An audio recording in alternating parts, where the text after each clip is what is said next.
Hello beautiful soul! Welcome back to my channel. This is my channel for Japan, Kabayan Taurus.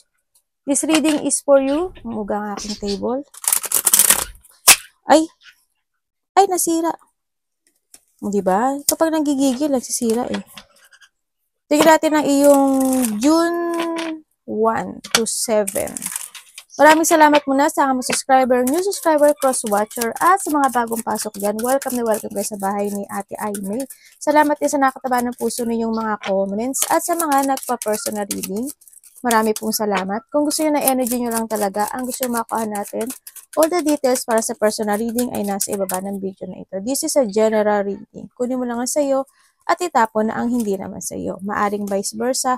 Energy mo, energy ng person mo, energy ng malapit sa puso mo, nangyayari, or mangyayari pa lang. Use your own intuition, lawakan natin ang ating isipan. This is an energy reading. Kung ano man ang gender mo, ano man ang edad mo, kuhanin mo, ipasok mo sarili mo. Tandaan nyo na kayo pa rin na makapagpapabago ng inyong buhay. Kami ay guide lamang. Meron tayong Gemini, Virgo, Cancer, Scorpio. Okay, iba sa inyo either nasa may mga pupuntahan ata kayo na mataong lugar, maring ganun, or you are in a situation na kumbaga sa trabaho stable ka na doon, tas maring yung trabaho mo is maraming tao or marami ka nakakasalamuha, no, na iba-ibang tao. Yan, maring mga factory, mga ganun, yung mataong lugar, or office, yan sa iba sa inyo.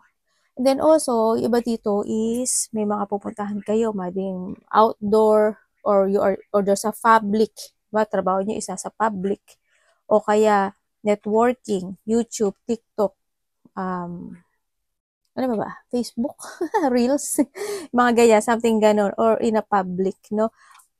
Mga halimbawa, mga government, mga ganyan, public servant, mga ganon, kung ano man yung sitwasyon mo, or hindi yung sitwasyon na there's a group, pare may mga pagpupulong, may pupuntahan kang group na isang tao, or may group ka, halimbawa, ganun. Or iba isikat.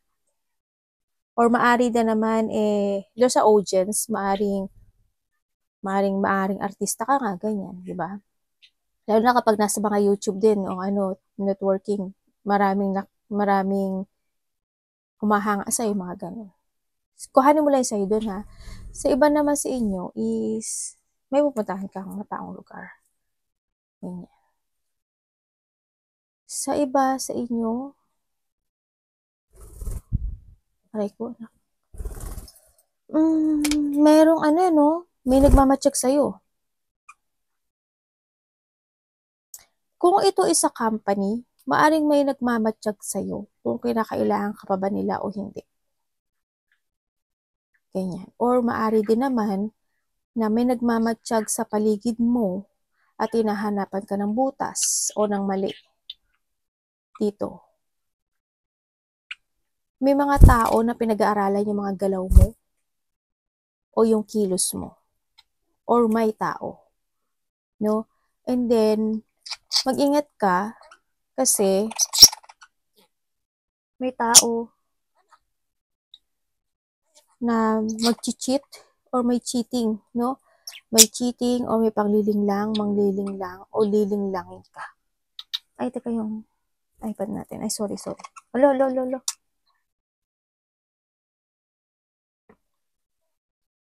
Ala, anak, may tao na Nasaan yung tissue? May tao, ingat ka na, teka lang gawa po salita. May tao na, hindi pwede pagkatiwalaan. Kinakagat ako ng balugam. May tao na hindi siya pwede pagkatiwalaan, kaya mag-ingat ka. Huwag kang basta-basta, bagay, hindi ka naman basta-basta na nagtitiwala. Or maaring may tao sa'yo na may nangliling lang na sa'yo, no? Kasi someone is wearing a mask. Dito. O you are wearing a mask. Ganun. O, di ba? May sumunod pang isa. Anak ko. Blessing ba yan kay Taurus, na? May tao na mag-ingat ka kasi meron may mga kamalian na pwede ka magawa o maganap o pagdesisyonan dito. Halimbawa, ayaw mo naman talagang umalis ng bahay at ayaw mo naman talagang makapagkita kung saan o ano man sitwasyon yan, pero ginawa mo. Tapos, there's something happen na hindi pala good. Diba? Ibig sabihin, wrong decision ngayon, kamalian nga. Mali ang hakbang, mali ang desisyon. Hindi mo muna pinag-isipan. Diba? Yung bagay na yun. May mga ganong sitwasyon. Mag-ingat na lang kayo. May tao na ano, no, na matalino, ibig sabihin, magaling siya magsalita, magaling siya makapag-communicate, pero nandun yung sitwasyon na kinukuha niya lang yung loob niya o nakuha na niya yung loob mo, di ba? Maaring ganun. Ingat ka. Tingnan natin anong energy ni Taurus. Or maaring ikaw ito. Teka, yung mic ko baka pumasok sa damit ko. Energy ni Taurus.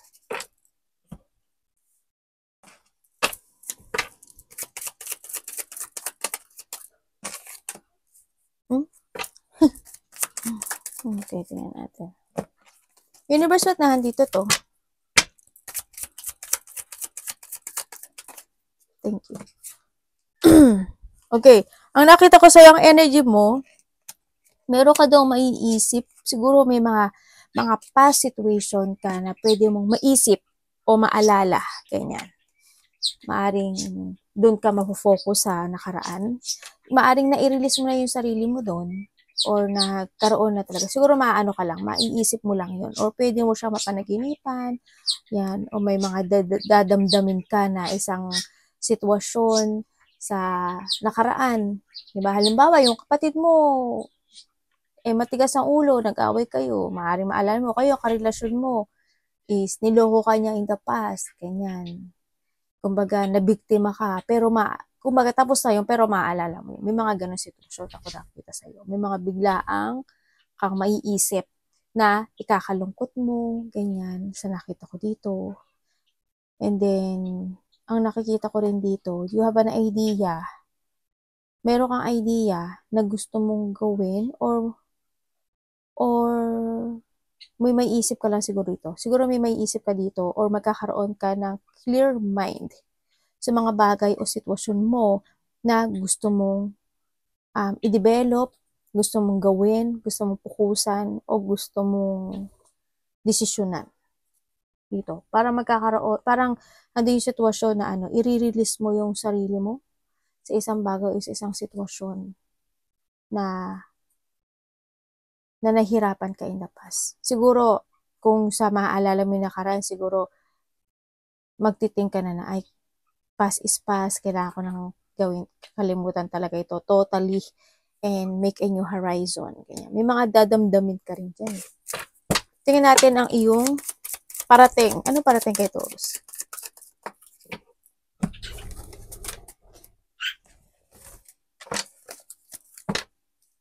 Ano po ito, universe?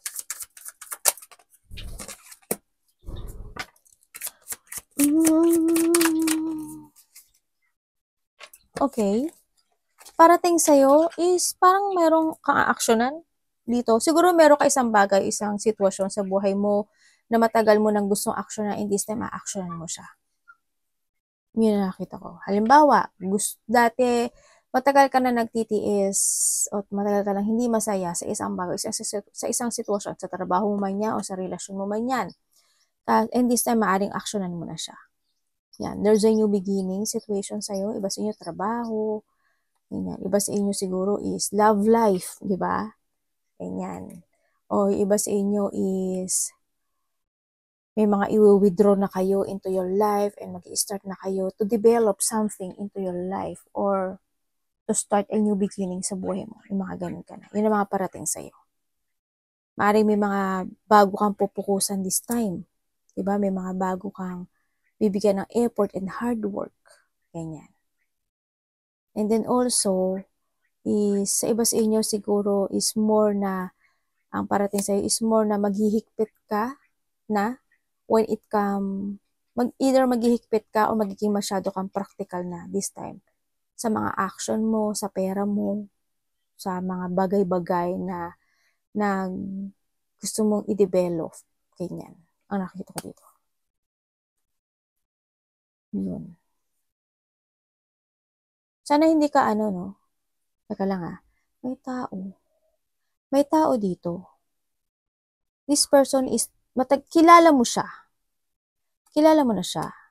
Maaari itong tao na to is nagkaroon kayo ng trouble o nagkaroon kayo ng hindi magandang ugnayan in the past.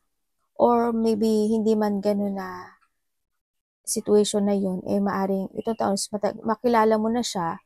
Kumbaga, dito yung disconnected kayong dalawa na maaring itong tao na to mag-action na siya sa'yo ngayon. Yun na nakikita ko. May tao mag-action. Sabihin ko ha, Taurus, Virgo, Capricorn, Aries, Leo, Sagittarius, at Virgo. Yan, kung sino man siya sa buhay mo. Baka magparamdam siya, mag-action siya, ganyan. Tingnan natin, dapat iwasan. O maaaring ikaw ito ha. Anong dapat iwasan ni Taurus?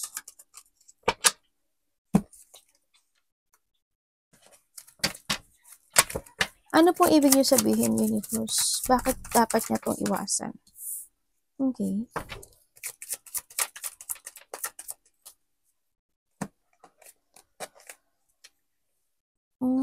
Okay, iwasan mo daw, Taurus, ang isang bagay o isang sitwasyon na hindi ka magkaroon ng changes when it comes sa iyong pananaw sa kinabukasan, no? Iwasan mo din na hindi ka mag-aksyon, iwasan mo hindi ka maging aware, iwasan mo na hindi ka mag-move forward, or iwasan mo na yung hindi ka magkaroon ng motivation sa sarili mo to pursue or to start a new beginning to your life, no? Or to change. Iwasan mo din ang isang situation sa buhay mo na hindi ka magtrust sa intuition mo. Yun. And siyempre, hindi mo gawin yung mga opportunity na, kumbaga kasi may mga opportunity na dumarating sa buhay mo na maaring itong opportunity na to, nasa harapan mo na pala, hindi mo pa nakikita. Diba? Nasa gilid mo na, hindi mo pa nakikita. Mga ganyan. Yan, iwasan mo yun na hindi ka magtiwala doon. Kasi parang you always rejected yung mga bagay na opportunity na dumarating. May mga nire-reject ka ata or maaring hindi mo pinapansin. Ganun. Kaya ang sinasabi dito, yun ang iwasan mo. Kumbaga, hanap ka ng hanap, nasa tabit na sa harapan mo na pala yung bagay na yun o yung sitwasyon na yun. Yan, nire-reject mo lang. Kumbaga, yun. Iwasan mo na magpa-stuck ka, no, at hindi mo ma-recognize yung ibinibigay sa'yo na message. Kung may mga sign na dumarating sa buhay mo, diba, mga repeating numbers, o kaya with a song, ganyan, o kaya yung any site, o kaya may nakita ka na billboard, diba, transformation, halimbawa, or a new beginning, a new opportunity. Ibig sabihin, no, may sign, di ba? O kaya nakita ka ng 111, 333, 444, mga ganyan, repeating number, something. Mag-focus ka. O kaya sa song, di ba? Halimbawa. Tapos may nakarinig ka ng song na na this is the ending of a situation. Halimbawa lang, yun na example ko lang. Hindi ko naman kasi alam kung may kantang ganun. Discover lang ako. O, ibig sabihin, may mag-e-end pala sa buhay mo, di ba? Hindi mo siya napukusan, tapos there's something happen na may nagtapos sa buhay mo, di ba? Halimbawa, may karelasyon ka, o kaya trabaho, yun na pala yung sign na need to end, or mag-e-end, or magkakaroon ng changes, mga ganun. O kaya, hindi nyo magkakaroon ng massive changes dun sa bagay na yun, o sa sitwasyon, mga ganun. Tingnan natin when it comes to a love. Tingnan natin ang iyong love. Love sa lahat, kapatid, anak, magulang. O kaya hindi ka nag-focus sa pera mo. Halimbawa lang hindi ka nag-focus sa pera mo. Enjoy life ka lang. Halimbawa, hindi ko naman sinabi na nagmagastos ka. No, ibig sabihin, hindi ka nag-focus na mag-ipon ng pera. Diba? Hindi ka nag-change or nag-transform. Diba? Yun. Ka sa mo. Iwasan mo din mga ganun. Kailangan mo kasi ngayon is renewal. Sa love. When it comes sa love,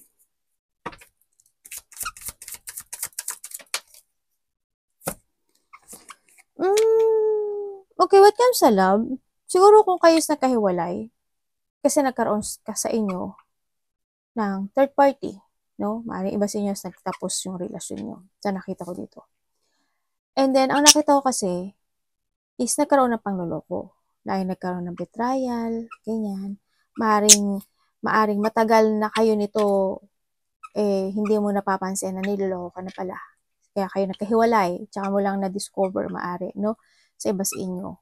Kumbaga, ang tingin lang kasi niya to sa'yo is like a friend or like a partnership or a tao na, a person na kaya niyang i-under sa kanya. Kumbaga, itong tao na to is maaaring hot and cold sa'yo, ganyan. Sa nakita ko dito. Binovalue ka naman niya in a way na hindi because of love because of I need support. Ganun, sa nakita ko sa kanya. Or kung kayo is nakakaroon ng karelasyon, or magkarelasyon pala. Kung kayo is magkarelasyon, yung magkakahiwalay pala, no? Yung magkakahiwalay, maaring ikaw or siya, vice versa, kasi minsan, maaring itong relasyon na to is you still keep holding dun sa sitwasyon na yon, no?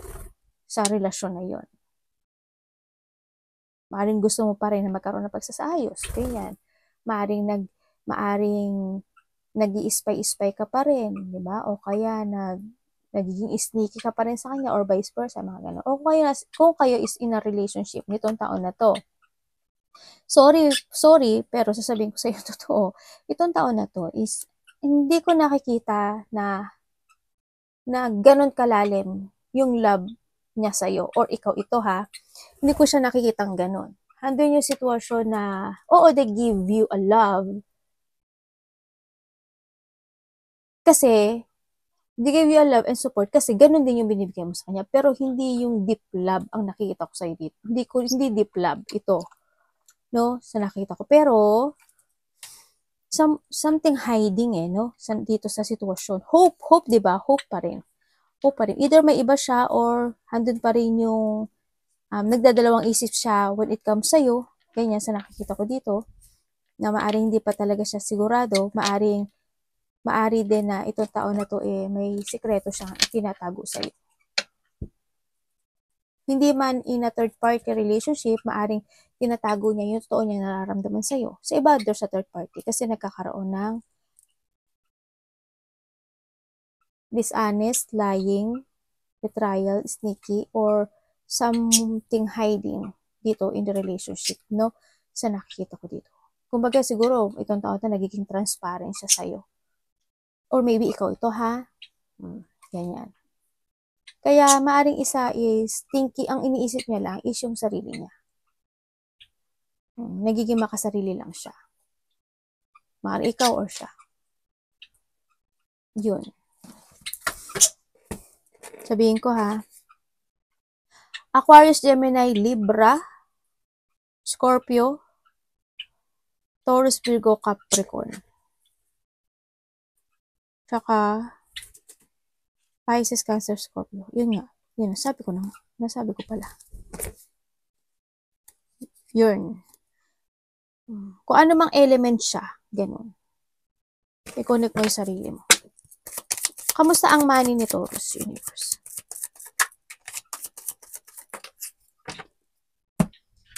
Kung this week, ang nakikita ko dito, this week siguro kung itong karelasyon mo, may sasabihin siya sa'yo. Pero sasabihin niya, related to a money maari. Or related to something, pero magsisinungaling siya. May sasabihin siya sa'yo, pero may magsisinungaling siya. Sa iba magkakarelasyon na. Maaring hindi siya magsasabi ng katotohanan. Ganyan. May konting pagsisinungaling, maaring ganun. Sa money mo, yung money mo, medyo loss. When it comes sa money mo, medyo hirap yung money mo. No? Talagang doon yung sitwasyon na too much yung bigat nung nararamdaman mo when it comes sa money. Kasi there's a loss situation when it comes sa money. Ganyan. Pero ang nakikita ko naman sa'yo ngayon, this time, is unti-unti ka nang magiging matatag this time or need, no? Andun na rin yung sitwasyon na nagbibigay ka na ng, kumbaga nagiging perfect na or pine-perfect mo na yung mga pagpapasya mo this time. Ino-control mo na this time, no? Sa nakikita ko dito. Kasi nagkaroon ng maaring no? Mabigat na problema when it comes sa money. Ganun. May mga hindi nag-success siguro in the past sa nakikita ko dito. And this time, nagkakaroon ka na ng tamang desisyon. No? Na pinoprotektahan at kinokontrol mo na yung money mo this time. And then, sa iba naman sa inyo, siguro by this week, ang nakikita ko dito, mag-trust ka sa intuition mo, ha? Maaring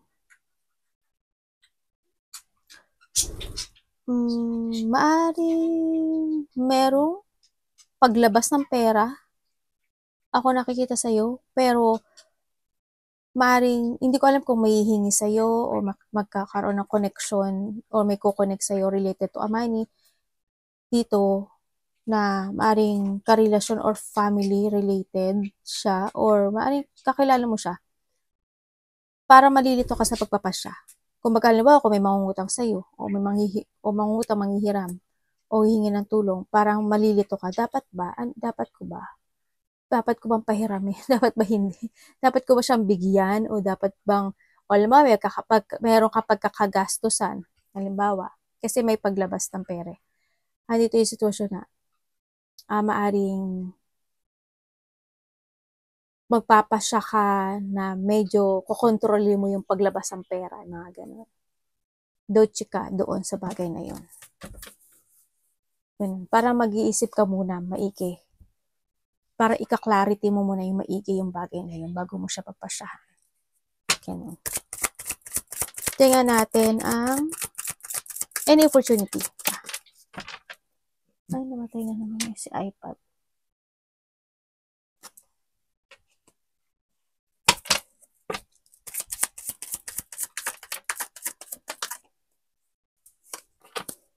Sa opportunity mo, ang nakikita ko sa'yo dito, may mga universe, i-explain mo sa akin to. May mga pag-iisipan ka.